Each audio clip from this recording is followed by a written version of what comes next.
necessary. We're all moms and, we have the ability. We do what it takes. I don't think you could use cleaning to do walkdowns. We're not squeamish. We're not squeamish. We had our annual Ohio State Coroners Association meeting a week and a half ago.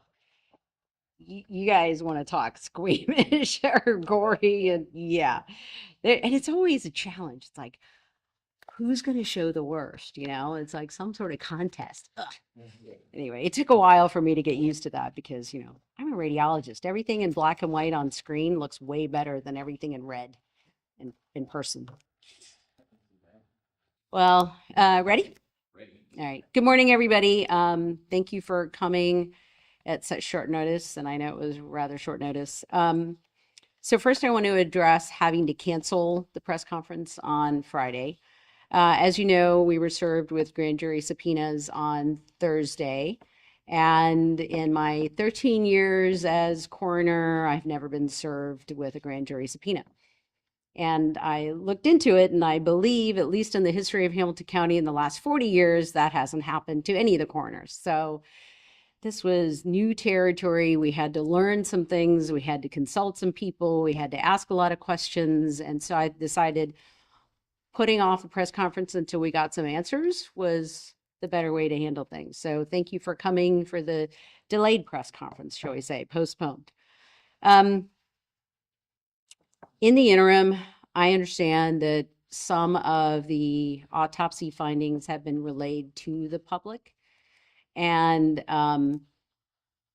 I just thought that the public should hear that from us, from our office directly, so that they get the facts straight and so that the information is correct. I want to start off with saying, first of all, our condolences to the grieving families, because this is not easy for anybody. And no matter what family you are, there are victims in this, and they're not just the people that have passed away. It's really the family members who are left to deal with their grief. So in the interest of hopefully easing some of the pain, and also to be able to provide the media, and you have sent me many written requests asking for the preliminary autopsy findings. And we've always worked well together in trying to provide the information and the truth to the public. So I'm counting on you to do that here. And so I thought I will give you a copy of this when I'm done with the press conference, but I wanted to at least give you the preliminary autopsy findings on Ryan Hinton. So Mr. Hinton had 3 gunshot wounds to his body.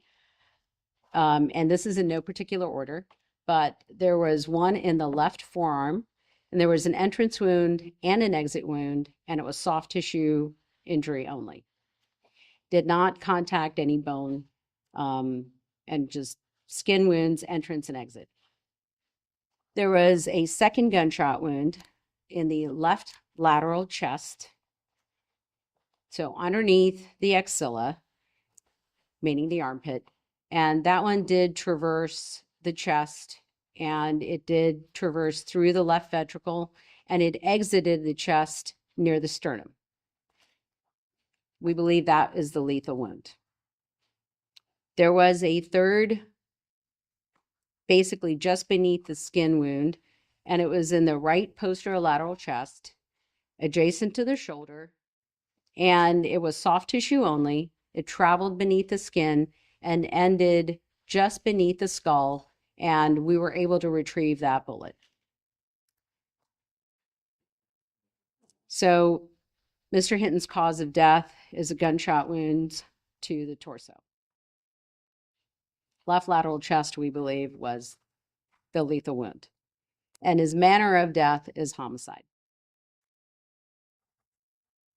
So I wanted to make sure you got the exact facts from us and relayed that to the public. And again, there are no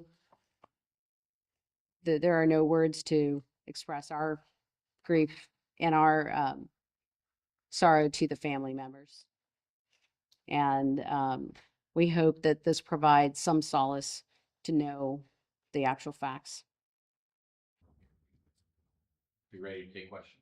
I'm ready to take questions, but they're going to be limited to our portion of the investigation. So can you talk about that, the bullet wound that killed Hinton? Did that go through his arm and then enter his chest? Is that one bullet?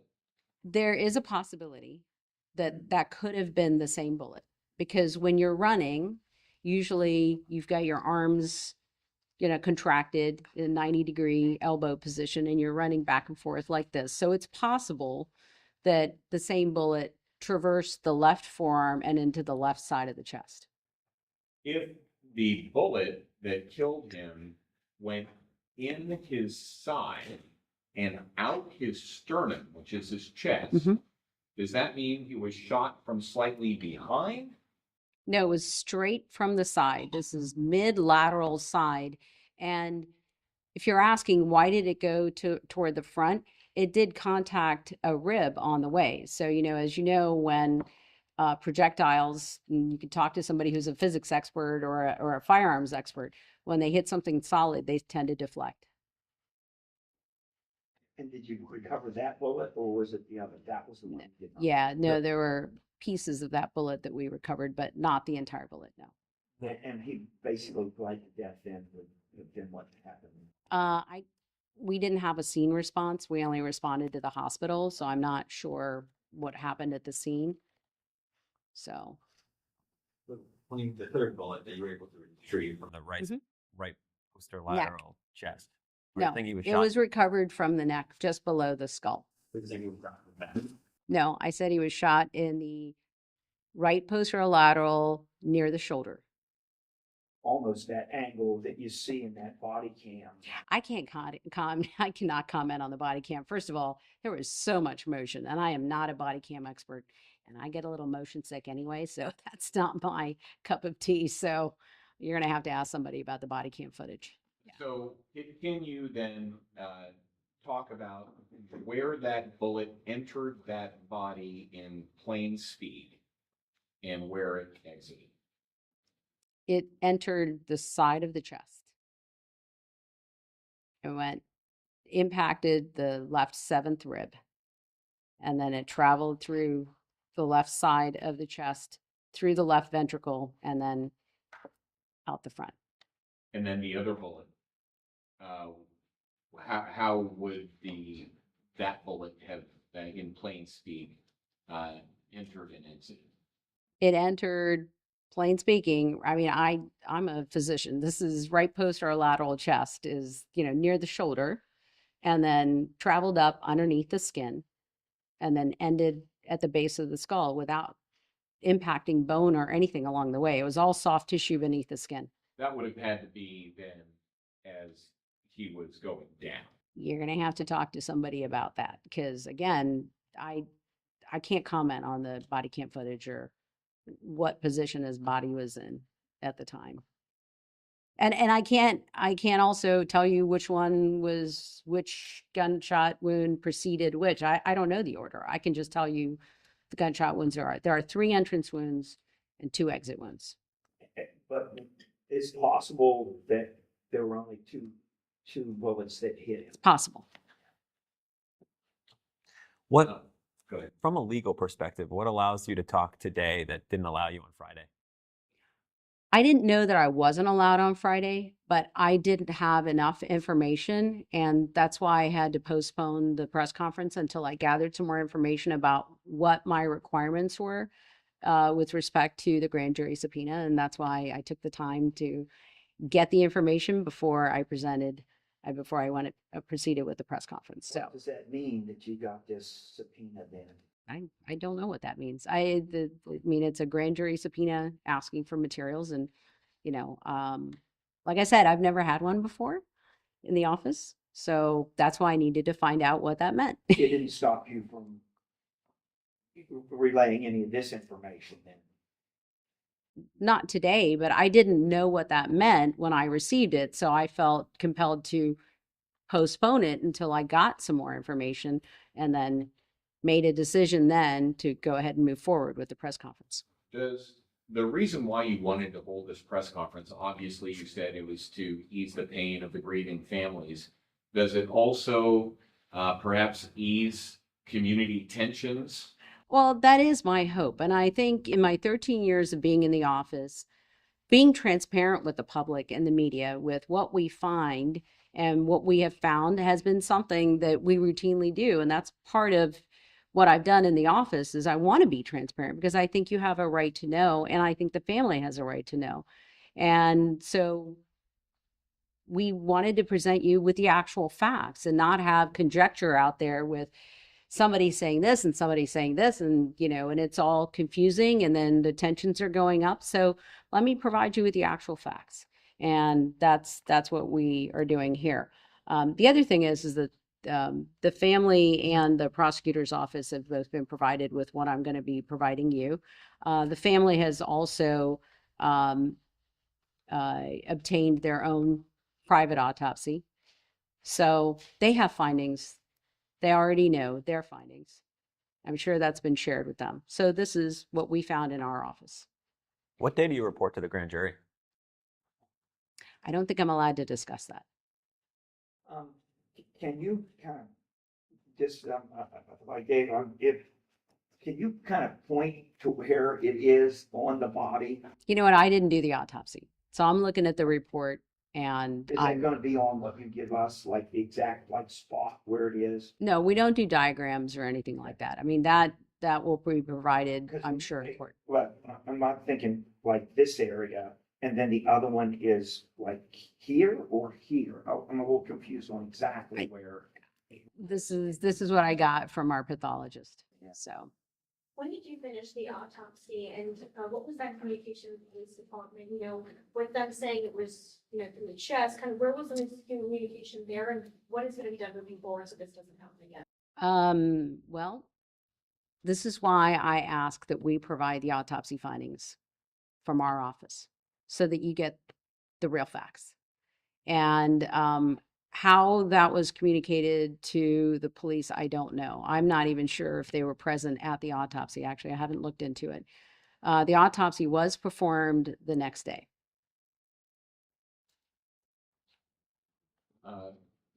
It's possible, obviously, that the police were just relaying what they observed as opposed to autopsy. It's possible. And I don't know, like I said, they might have been present for the autopsy. I'm not sure. But we also don't, even though you all request it, we don't give you autopsy findings the day that we do them. Because there's a fair amount of looking at all the information, looking at scene photos, if there are any, looking at the other evidence that we're provided with before we even put together preliminary autopsy findings. And so we don't want to present you with something that we then have to retract later. Prosecutor Pillage said that she, after you canceled the last press conference, Prosecutor Pillage said that she wanted all of the information gathered and she wanted to put that out with your autopsy results all at one time. Obviously, this subverts that. It precludes that from happening. What are your thoughts in reference to that? Well, number one, since you're all familiar with Ohio Revised Code 313.10D, which governs how we provide information to the media when the media provides us with written request. Up until recently, that stated the coroner shall provide preliminary autopsy findings, photos, etc., for you to view in a timely manner. And we have always done that in the past. And in this particular case, the language now has changed to may, but we thought it was important for you to have it since you've all provided me with so many written requests for access to that. And we have always been transparent with the public in our findings. We're a scientific organization as well as a healthcare organization. And I think the public expects nothing less from us. And that's what we try and do. But we also don't want to provide it so quickly that we haven't had a chance to look at all of the evidence that we have. So our portion of the investigation, this is what we've concluded. Yes, there's still preliminary autopsy findings because there's still a few more things that need to be done, like looking at microscope slides and, confirming all of the laboratory tests. But Did you get the toxicology back? yes, And did that show anything in the system? yes, it did. Um, but does that really affect Are you- what happened with? Well, I was just wondering, are you able to tell us what that was?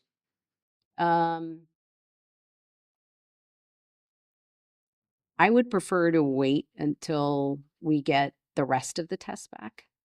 We're still waiting on a couple of things, so we have some preliminary tests. But again, this is one of those cases where I don't want to precipitously give you information that I may have to back up on and relook at things. So some of those tests take a little while. And it's only been 2 weeks. So So from the reports that you have, I just want to confirm, he was shot in the side.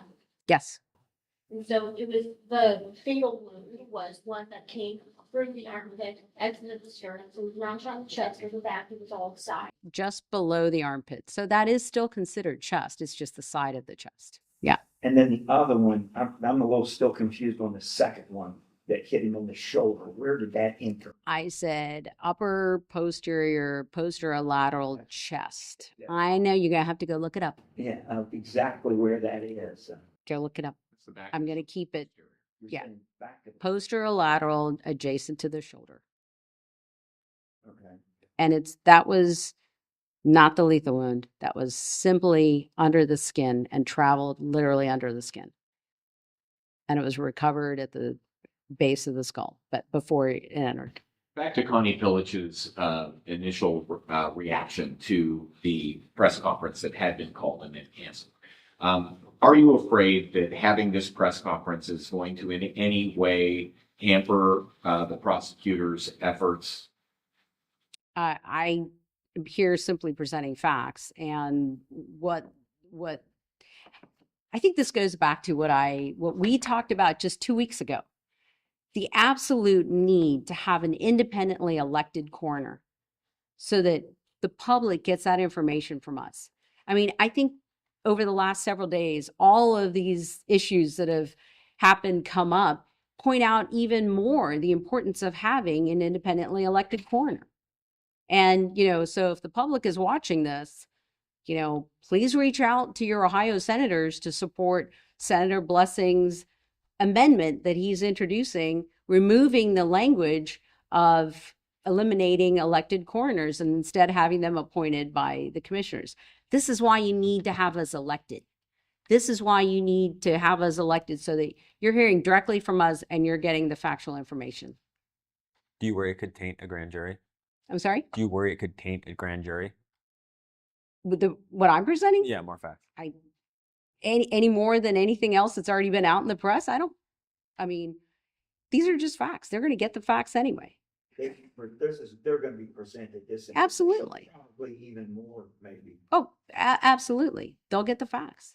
Yeah, they'll get our evidence and incomplete. So, yeah.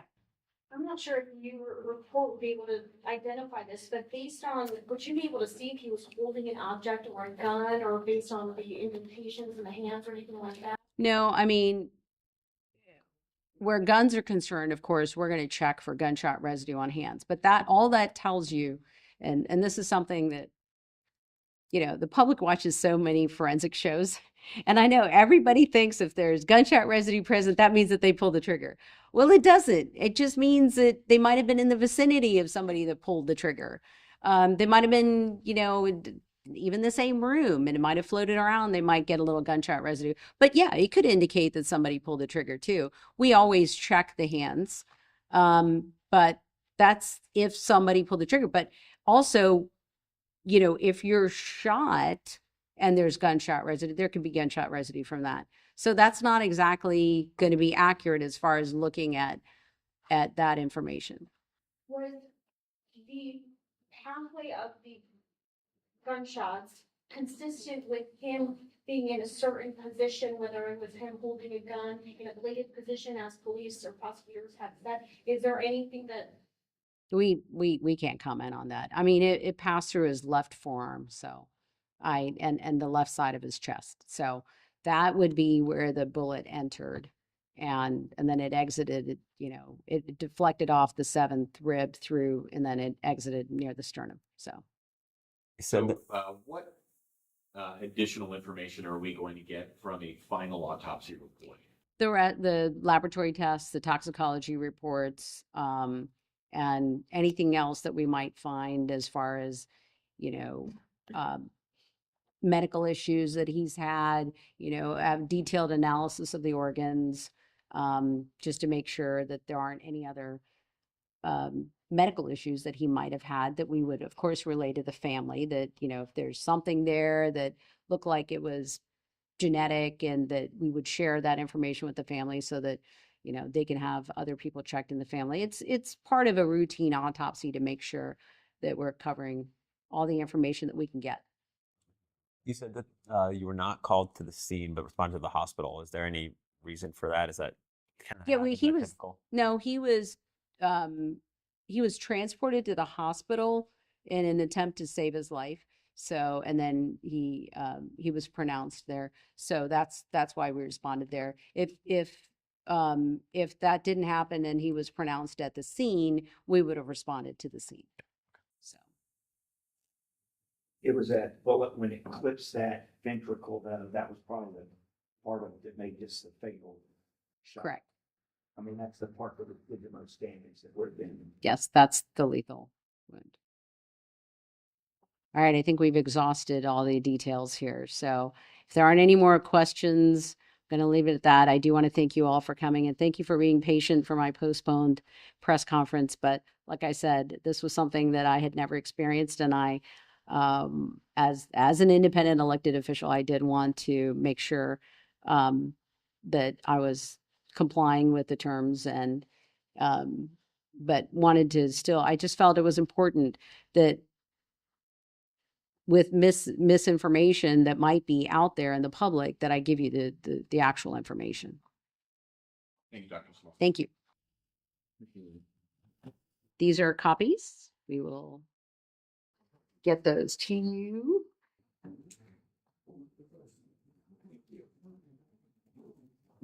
I'm very verbose, sorry.